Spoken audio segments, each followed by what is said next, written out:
Paano kung may broken service na less than 1 year in service? Good question, ma'am. Bigyan natin ng good answer ito. Please watch the full video. Meron tayong presentation concerning service record ng mga government employee. Ito po. So, ang sample natin, ma'am, sa presentation is my personal service record po. So, nasilip ko ito sa GSIS Touch.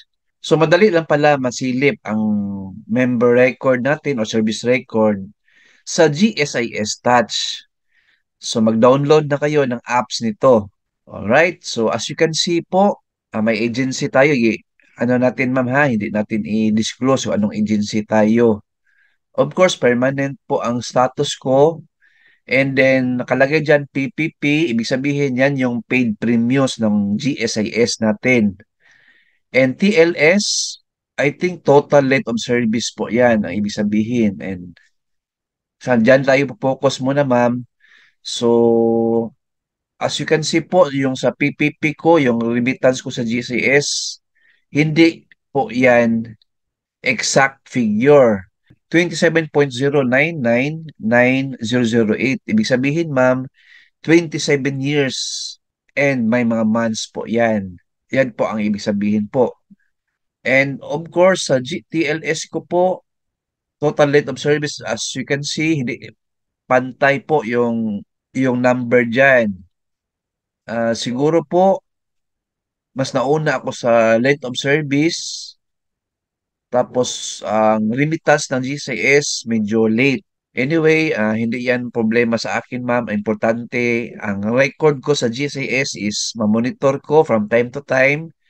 And then, lampas na po tayo sa 15 years.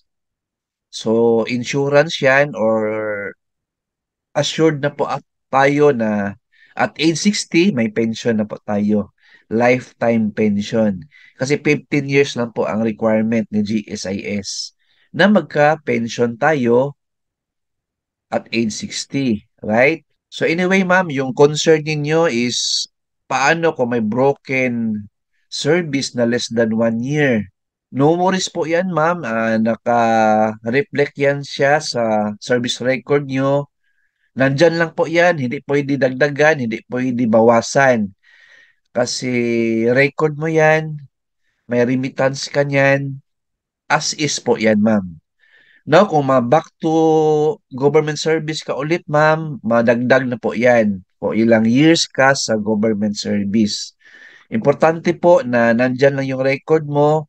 Kung may problema yung record mo, ma'am, like hindi na sali yung ano mo, yung services mo sa government, like na-promote tayo or kailan tayo na regular employee, something like that, report to your admin or HR po. Kasi before ma'am, yung sa case ko, na-promote ako to financial specialist from admin officer, hindi naka-reflect before sa service record ko.